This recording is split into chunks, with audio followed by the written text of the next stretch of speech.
बोलो जयकारा। बोलो मेरे श्री गुरु महाराज की जय। श्री सदगुरुदेव भगवान की जय। श्री नगली निवासी भगवान की जय। श्री परमहंस दयाल जी महाराज की जय। श्रीमद् भागवत रहस्य नवम स्कंद। आगे। शकुंतला, मैं महर्षि काव्य की कन्या हूं। शकुंतला कहती हैं, मैं महर्षि काव्य की कन्या हूं। दुष्यंत, तुम्हें देखकर मेरा मन चंचल हो गया। वैसे तो मेरा मन पवित्र है। ब्राह्मण कन्या मेरे लिए माता समान है। तुम्हें देखकर मेरा मन चंचल हुआ है। अतः मैं मानता हूं कि तुम मेरी जाति की हो। मेरा मन ही प्रमाण है। इस बात का प्रमाण अंतःकरण प्रवृत्तिया। अपने मन पर अपने कितना विश्वास था। शकुंतला कहती है, आप पवित्र हैं, महान हैं। मेरे जनक हैं, क्षत्रिय विश्वामित्र हैं। काव्य ऋषि तो मेरे पालक पिता हैं। मैं क्षत्रिय कन्या ही हूं। जनक राजा कहने लगे, आज तक मैं निराकार ब्रह्म का चिंतन करता था। आज मेरा मन कह रहा है कि निराकार ब्रह्म का चिंतन छोड़कर इस सगुण राम का चिंतन किया जाए तो अच्छा हो। मुझे अब लगता है कि निराकार नहीं, साकार का ध्यान करूं। ये राम ईश्वर ही हैं। विश्वामित्र कहने लगे, राजन, यह तो तुम्हारी दृष्टि का गुण है। ज्ञानी अभेद भाव से चिंतन करते हैं। तुम्हारी वृत्ति ब्रह्माकार है, सो तुम्हें ऐसा लगता है कि अन्यथा ये तो दशरथ के पुत्र हैं। जनक तो महाज्ञानी हैं। उनकी प्रशंसा गीता में श्री कृष्ण ने भी की है। कर्मण्य वही संसार सिद्धम सिद्धता जनकाय दया। जनक राजा ने कर्म द्वारा ही परम सिद्धि प्राप्त की थी। अन्यथा गीता में और किसी की भी प्रशंसा नहीं की गई है। विश्वामित्र राम और लक्ष्मण जनकपुर के बाहर एक उद्यान में रहे। सायकाल की संध्या उपासना भी नियमित रीति से करते हैं। विश्वामित्र के साथ उन्होंने सत्संग किया। रात्रि के समय में विश्वामित्र की चरण सेवा करने लगे। आशीर्वाद मांगने से नहीं, अपने आप हृदय से मिल जाते हैं। विश्वामित्र ने भी इन राजकुमारों को हृदय से आशीर्वाद दिया। कल्याण हो तुम्हारा। लक्ष्मण राम की सेवा कर रहे हैं। वे सोचने लगे कि संभवतः मैं कल से चरण सेवा का लाभ ना पा सकूंगा। कल बड़े भैया का विवाह होगा। अतः उनकी चरण सेवा का अधिकार अब तो भाभी को मिलेगा।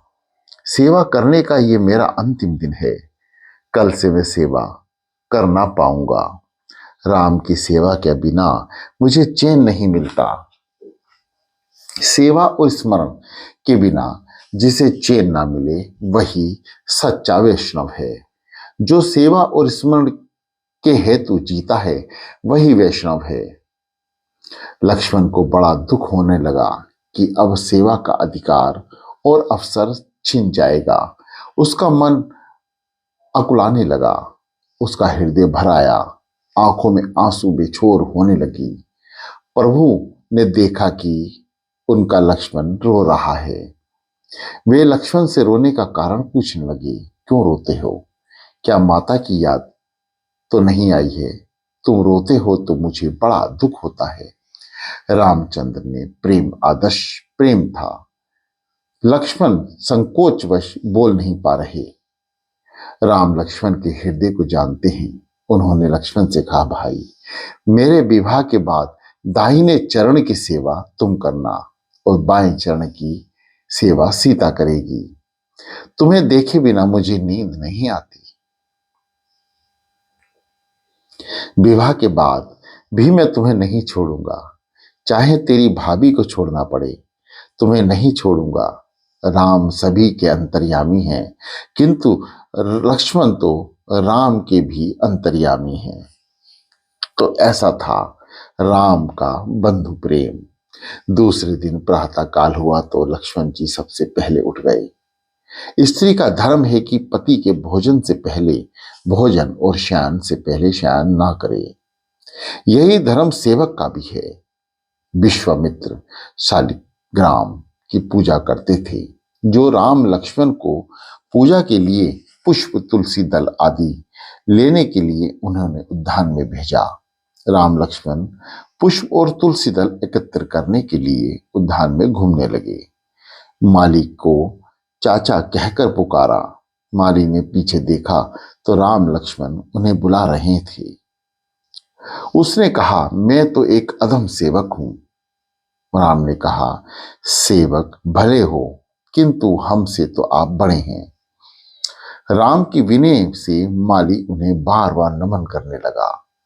राम सभी को एक समान मानते थे, अतः उनके वनगमन में अयोध्या की समग्र प्रजा का आश्रुषावरण कोई आश्चर्य की बात नहीं। राम लक्ष्मण तुलसी को भी वंदन करते हैं। तुलसी की नित्य वंदना करने वाले को कभी बीमार नहीं होना पड़ता। प्रणाम किए बिना कभी तुलसी दल ना लो, उसे नाखून से मत तोड़ो। जब भी तुलसी दल चुनने का प्रसंग आए, उसे प्रणाम करके कहो कि ठाकुर जी के चरण बिंद में चढ़ाने के लिए चुनने की अनुमति दें। तुलसी तो राधा जी का अवतार हैं। सायकाल के बाद तुलसी का स्पर्श ना करो। स्त्री का धर्म है कि प्रतिदिन तुलसी और पार्वती की पूजा करे। ऐसा करने से सौभाग्य अखंडित रहता है। उसी समय उद्यान में सीता जी भी आई।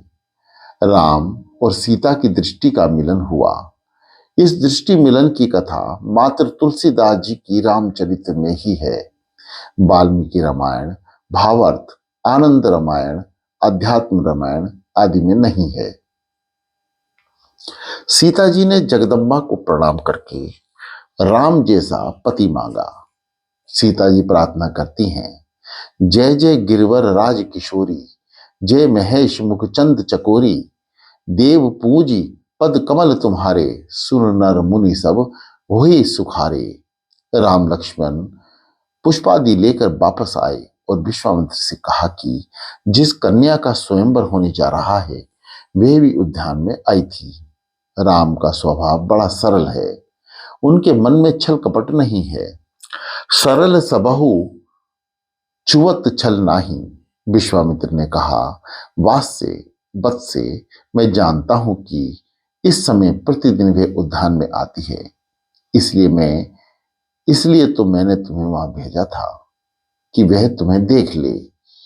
स्वयंवर का समय आया। राजा जनक ने राजसभा में कहा, मेरी पुत्री जब 3 वर्ष की थी तब इस धनुष का घोड़ा बनाकर खेलती थी।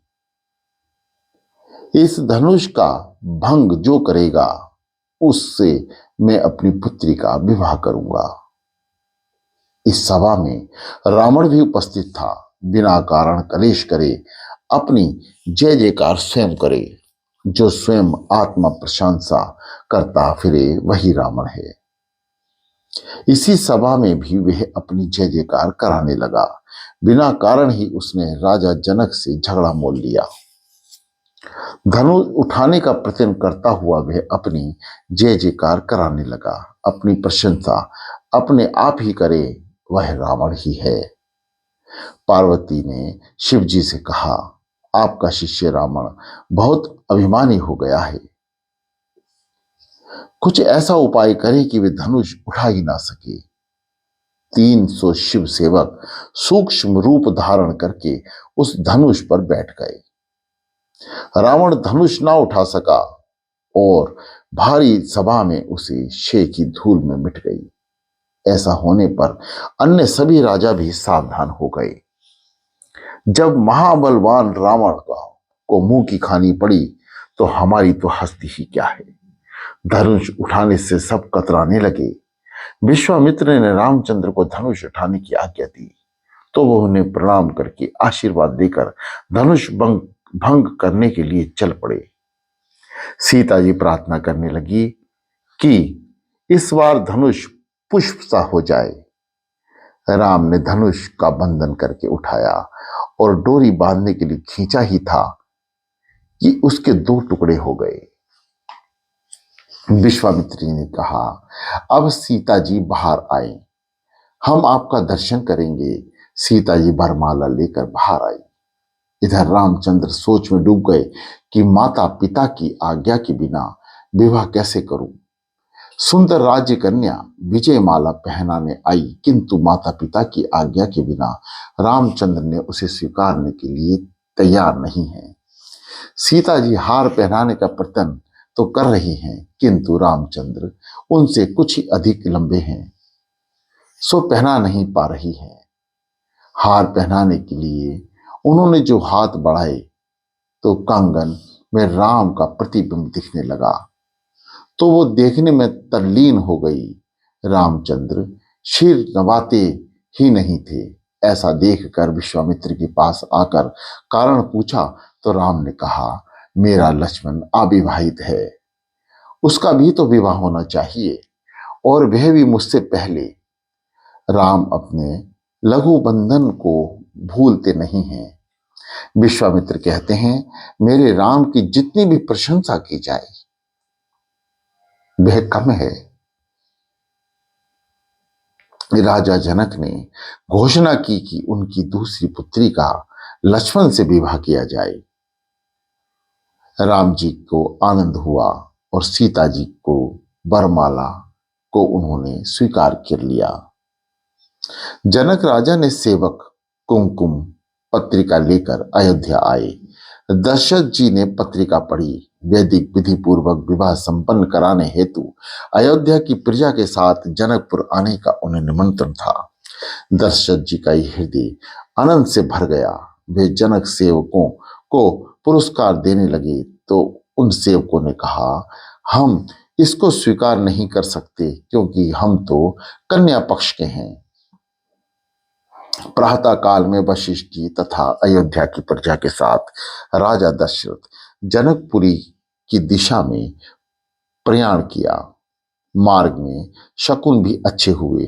जो पवित्र ब्राह्मण मिले तथा सिर पानी की मटकी और बालक को लेकर आ रही सौभाग्यवती नारी भी मिली। बारात जनकपुरी आ पहुंची। जनक और दशरथ का मिलन हुआ। राम लक्ष्मण को लेकर विश्वामित्र भी आए। दोनों पुत्रों ने पिता को प्रणाम किया। नारद जी ने विवाह का मुहूर्त बताया। मार्गशीर्ष मास के शुक्ल पक्ष की पंचमी और संयोज घोरस बेला बारात धनतेरस के दिन आई थी और बसंत पंचमी के बाद लौटी थी। रघुनाथ जी की बारात में कामदेव घोड़ा बनकर आया। काम अश्व पर बैठकर राम विवाह करने आए। जब साधारण मनुष्य विवाह करने जाता है तो काम उसी पर सवार हो जाता है। सुखदेव जी वर्णन करते हैं, राजन परमानंद हुआ है, भगवान का सुवर्ण रचित सिंहासन पर विराजमान कराया गया। एक एक राजकुमार को एक एक कन्या का दान देना है। सभी ब्राह्मण मंगला कष्ट बोलने लगे। रामो राजमणिहा सदा विजयते रामः रमेशा भजे। राम भिवता निशाचर चमु रामाया तस्मै नमः। रामानस्ति परायणम परतर रामस्य दशोभयम। रामे चितलाया सदा भवतु मैं भूराम मबुद्वारम। विधि पूर्वक राम सीता का विवाह किया गया। जनक ने कहा, मैंने कन्या का दान दिया है। राम बोले, प्रतिगृहणामि, मैं स्वीकारता हूं। राम सरल स्वभाव वाले हैं। अब लक्ष्मण जी की बारी आई। लक्ष्मण जी ने कहा, हम क्षत्रिय हैं, हम दान लेते नहीं देते हैं, मैं प्रतिगृहामणि नहीं बोलूंगा। ब्राह्मण, आपके बड़े भाई ने कहा है। लक्ष्मण बोले, वे तो भोले हैं, मैं नहीं बोलूंगा। रामचंद्र जी उसे समझाने लगे, लक्ष्मण ये तो बोलना ही पड़ेगा।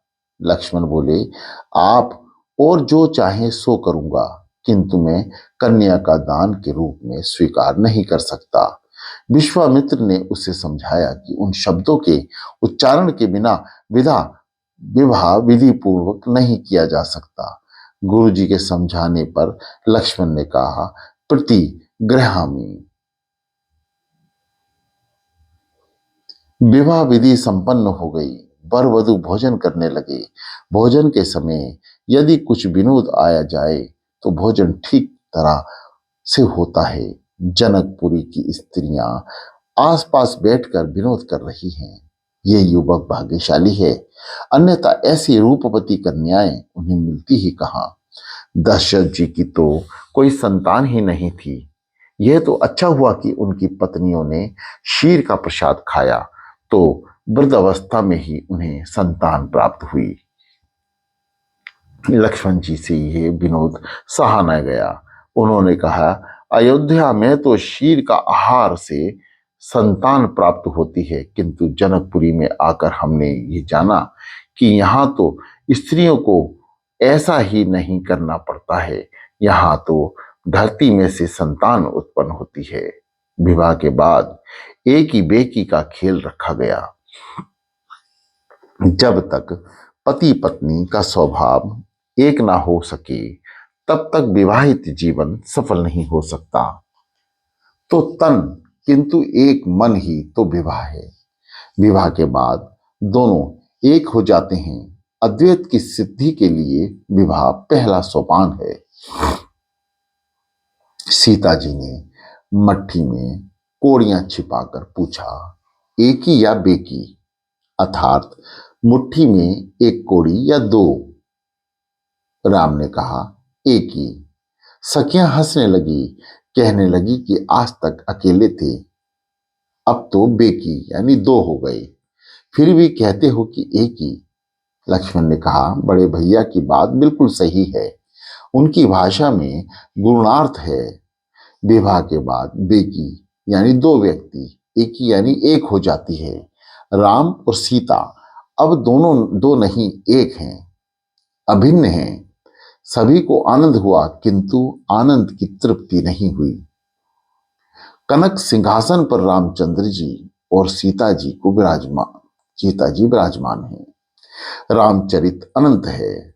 राम का विवाह कथा जो प्रेम से सुनेगा उसका सदा मंगल होगा। विवाह की सभी विधियां पूर्ण हुई। होने के बाद रंग महोत्सव हुआ और अब सभी ने अयोध्या की दिशा में प्रयाण किया। चारों भाइयों का विवाह हो गया। अब मेरे आंगन में तो चार चार लक्ष्मी नारायण आए हैं। ऐसा मानकर कौशल्या ने पूजा आदि विधि से उनका हार्दिक स्वागत किया।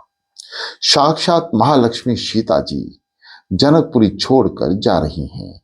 मेरे जाने के बाद इन लोगों का क्या होगा। माता जी ने अपने आंचल से चावल भर कर चारों ओर बिखेर दिए। आज भी मिथिला में चावल बहुत पकते हैं। अयोध्या जी प्रजा सीता राम का दर्शन कर रही हैं। अतिशय आनंद हुआ। विश्वामित्र का भी बड़ा सम्मान किया गया। घर आने पर राजा दशरथ ने रानियों के समक्ष जनक राजा की भूरी भूरी प्रशंसा की। कन्या के यानी वधू के माता पिता की प्रशंसा करने से वे प्रसन्न रहेगी। तुम प्रेम करोगे तो लोग भी तुमसे प्रेम करेंगे। जनक राजा की प्रशंसा सीता जी ने भी सुनी। दशरथ ने कहा, यह पराई पुत्री अब हमारे घर आई है।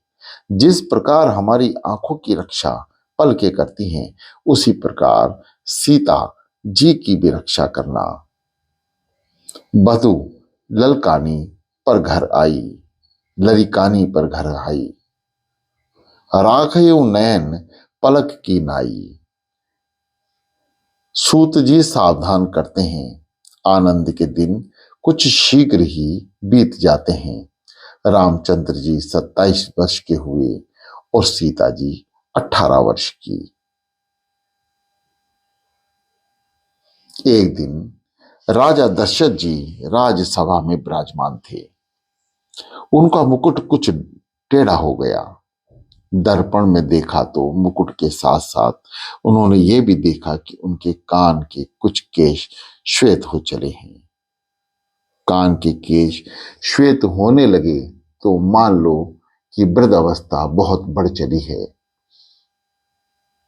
दशरथ ने सोचा कि ये श्वेत केश मुझे उपदेश दे रहे हैं कि तुम अब अतिशय वृद्ध हो गए हो। राम का राज्य अभिषेक क्यों नहीं करते हो? राम सीता का राज्य अभिषेक में अपनी ही आंखों के आगे कर लूं तो अच्छा रहेगा। वैसे तो मेरी अन्य सभी इच्छाएं पूर्ण हो गई हैं, किंतु यही एक बाकी रह गई है।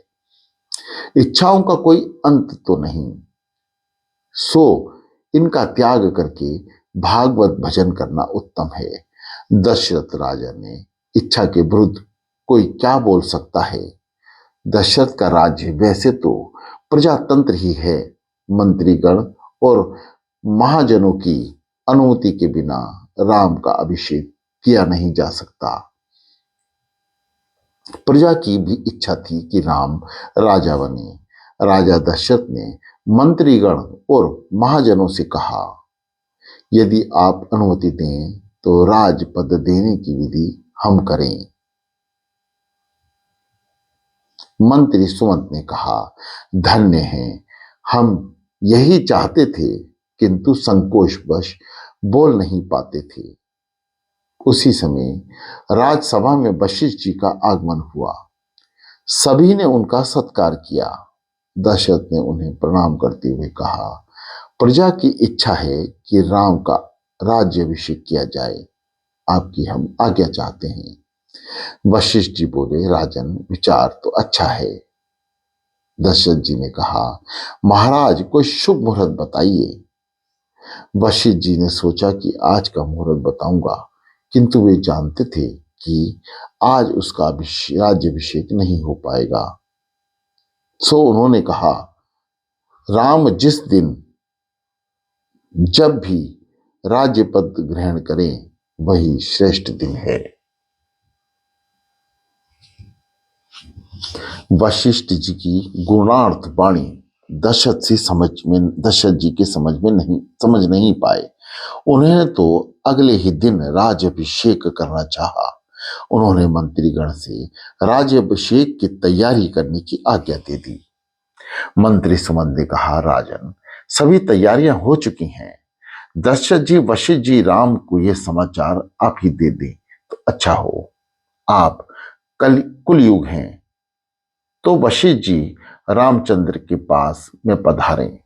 राम ने कहा, आपने मेरे यहां पधार कर मुझे पावन कर दिया। वशिष्ठ जी बोले, तुम तो विनय की मूर्ति हो, अतः ऐसी बातें स्वाभाविक हैं।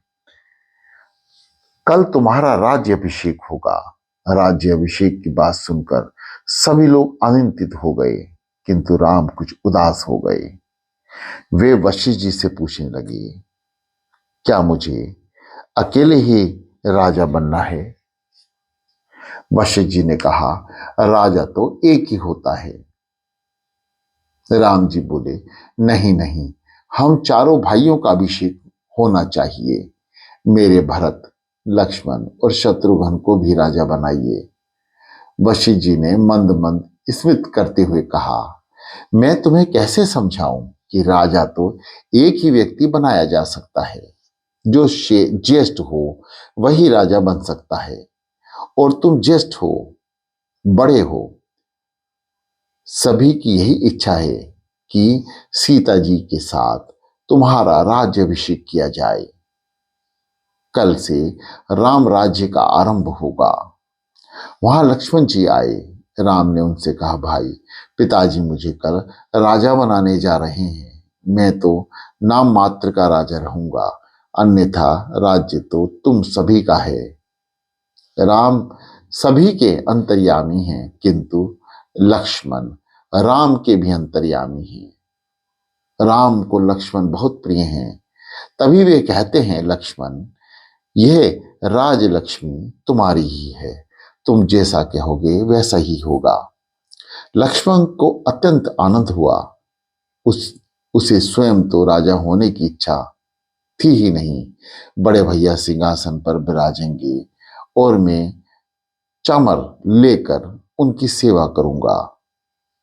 लक्ष्मण का बंधु प्रेम दिव्य है। आज सारे नगर को सुशोभित किया गया। वशिष्ठ जी की आज्ञा के अनुसार दशरथ ने भी आज्ञा दी। हृदय आनंद से छलक रहा है। दशरथ के राज्यकाल में यह अंतिम राज्यसभा है। यह तो सूर्य वंश का पवित्र सिंहासन है। जिस राज्यसन पर कभी रघु, भागीरथ, दिलीप आदि भी विराजमान हुए, उसे उन्होंने प्रणाम करते हुए कहा, आज तक मैं तुम्हारी गोद में था, कल मेरा राम वहां बैठेगा, उसकी रक्षा करना। सारी अयोध्या में बात फैल गई। सारे नगर में आनंद लहर दौड़ उठ पड़ी। किंतु देवों को दुख हुआ।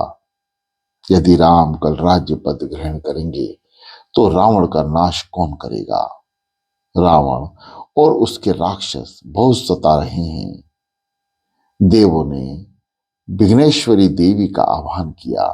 माता जी पधारी। देवों ने विघ्नेश्वरी देवी से कहा, अयोध्या में जाकर राम के अभिषेक प्रसंग में कुछ बाधा उपस्थित कीजिए। राम तो सुख दुख से परे हैं, वे तो आनंद रूप हैं और दशरथ की भी सदगति होने वाली है। महात्माओं ने कहा, किसी का संपूर्ण सुख तो काल से भी देखा नहीं जाता। राजा दशरथ के सुख को काल की अशुभ नजर लग गई। काल ने माता विघ्नेश्वरी में प्रवेश किया। विघ्नेश्वरी सोचने लगी कि अब क्या करूं, किसके शरीर में प्रवेश करूं। सोचते हुए उनके मन में मंत्रा की याद आ गई। मंत्रा का जन्म कैकेयी देश में हुआ था। विघ्नेश्वरी ने मंत्रा में प्रवेश किया। मंत्रा अयोध्या नगरी में घूमती हुई नगर का साज सिंगार देखने लगी। उसने किससे पूछा कि ये कौन से उत्सव की तैयारी चल रही है। लोगों ने कहा कि क्या तुझे अभी तक शुभ समाचार नहीं मिले? कल राजकुमार रामचंद्र का अभिषेक होने जा रहा है। महात्मा कहते हैं कि कौशल्या से एक भूल हो गई। जब एक दासी दौड़ती हुई आई और कौशल्या को राज अभिषेक का समाचार सुनाया तो उन्होंने आनंदित होकर दासी को एक मोती का हार दिया और कहा कि कल मेरा पुत्र राम राजा बनेगा तो तुम्हें 2-3 गांव की जागीर देगा। राम तुम्हें मुझसा ही सम्मान देगा। दासी आनंद भरी घर की ओर जाने लगी तो रास्ते में मंथरा मिली। मंथरा ने आनंद का कारण पूछा। दासी ने कहा, कल राम राजा बनेंगे, देख तो सही, माता कौशल्या ने मुझे एक मोती माला दी है। राजा राम कल मुझे 2 गांव की जागीर देंगे। मैं कौशल्या की दासी जो हूं, तुम्हें तो कुछ भी नहीं मिला। परमार्थ में यदि कोई भूल हो जाए तो भगवान शायद क्षमा कर देते हैं, किंतु व्यवहार की छोटी सी भूल भी लोग क्षमा नहीं कर सकते। परमात्मा बड़ी भूल भी क्षमा कर देते हैं। व्यवहार बड़ा कठोर है। व्यवहार में अत्यंत सावधान रहना चाहिए। कौशल्या ने अपनी दासी को तो बहुत कुछ दिया, किंतु अपनी सखियों की दासियों को कुछ नहीं दिया। मंत्रा को भी कुछ ना कुछ दिया जाता तो वे विघ्न टल सकता था। व्यवहार करो, किंतु व्यवहार में ही डूब ना जाना। जब तक साधु महात्मा को मुट्ठी भर अन्न की जरूरत रहती है तब तक उन्हें भी गृहस्थी की भांति ही व्यवहार करना पड़ता है। जब तक शरीर है, व्यवहार छोड़ा नहीं जा सकता। व्यवहार करो, किंतु उससे परे रहकर। व्यवहार करते समय आत्म स्वरूप से संबंध न रखा जाए तो पाप होता है। मन के दो भेद हैं, सूक्ष्म और स्थूल। मन का स्थूल अंश चाहे व्यवहार से लगा रहे, किंतु उसके सूक्ष्म अंश को तो भगवान से ही लगाए रखना चाहिए। जब पनहारी अपने सिर पर पानी का घड़ा उठाए चलती है, तब उसका स्थूल मन सखियों की बातों में लगा रहता है, किंतु सूक्ष्म मन तो पानी के घड़े में ही अटका रहता है। परमार्थ सरल है, किंतु सांसारिक व्यवहार बड़ा संकुल है। व्यवहारिक कामकाज के समय भगवान को कभी ना भुलाना। बोलो जयकारा, बोलो मेरे श्री गुरु महाराज की जय।